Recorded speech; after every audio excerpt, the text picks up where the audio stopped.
Hi everyone, my name is Stella, and for my phase two video, I researched on heart monitors, specifically the validity of heart rate monitors. The article I found is called Keeping Pace with Wearables, a Living Umbrella Review of Systematic Reviews Evaluating the Accuracy of Consumer Wearable Technologies in Health Measurement. I have the citation at the bottom, and then this journal was published in Sports Medicine, which has an impact factor of 9.4, and it's regarded as a highly reputable source. This is actually the same journal that my phase one article came from, and it was just kind of on accident. It really wasn't on purpose. They just happened to be from the same one, which I found pretty interesting, since I hadn't heard of the journal before, and then both of these articles were from the same journal. I would say that's probably a pretty good sign. So for the introduction, wearable devices like smartwatches and fitness trackers are now widely used to monitor health factors such as heart rate, sleep, and physical activity. While these tools are popular, their accuracy compared to medical standards isn't always clear.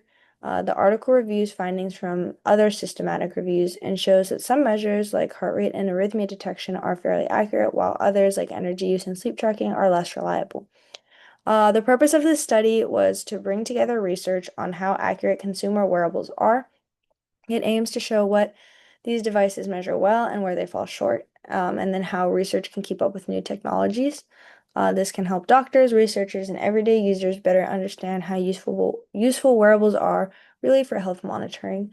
I do think this is really relevant. Almost everybody I know has either an Apple Watch or like a smartwatch, that's like detecting their heart rate and like daily workouts.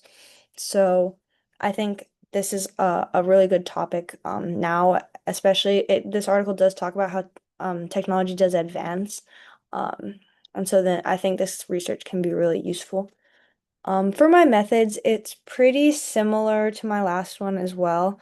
I just took the topic, did some Google Scholar searching, and then found the article. There really wasn't much to it. It was pretty straightforward.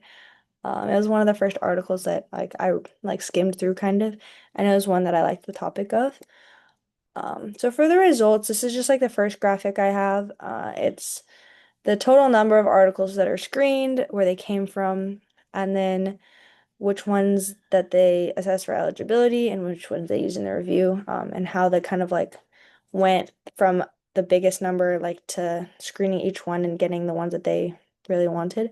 And then for the ones that they excluded, they didn't give reasons, but they did give the numbers for what they did not use. And then this is the second graphic that was in the article. I really liked this one a lot. I think it's just because it's colorful and easy to read and has pictures. But it also kind of starts at the top part is what they found to be positive, and then towards the bottom it's what was more negative. So they found heart rate variability, blood O2 saturation, cardiac arrhythmia to be fairly accurate and the most useful measures. And then towards the bottom, the aerobic capacity, sleep, and physical activity were measures that weren't always as accurate. So physical activity errors range from 29% to 80% depending on intensity, which is a really large range for there to be error. And then sleep as well.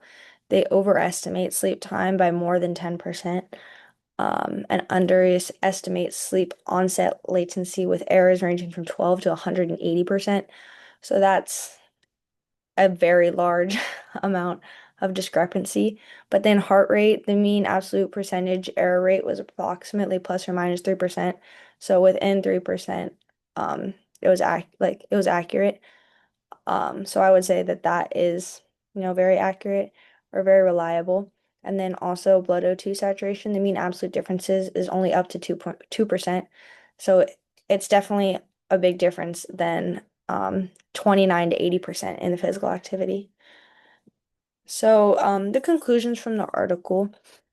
Consumer wearables like smartwatches and fitness trackers showed strong potential for health monitoring, but their accuracy remains inconsistent across outcomes. Heart rate and arrhythmia detection were reliable, and in energy expenditure, sleep, and physical activity measures often showed large errors.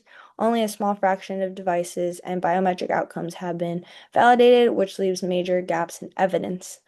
Um, so not every device that they used was the same, and then not every device that they used was rated very highly for accuracy. So that's kind of that last one where there can be major gaps in the evidence. And then just that middle part is exactly what the picture showed of which can be more reliable versus less reliable for the biometrics that they measure. So the strengths of this study, the study has a comprehensive scope. The umbrella review used evidence from 24 systematic reviews, covered 249 validation studies with over 430,000 participants. That's a very high number of participants. So the data that they gathered, I would believe would be fairly accurate. This gives a broad overview of wearable accuracy across many outcomes. There's also a wide range of outcomes that were assessed. The review included cardiovascular, physical activity, and sleep metrics, offering a more complete picture of wearable performance.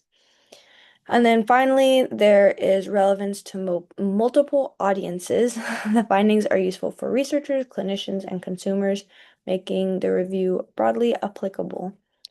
So yeah, doctors can use it, teachers can use it, researchers can use it, just everyday people, me and you can use it.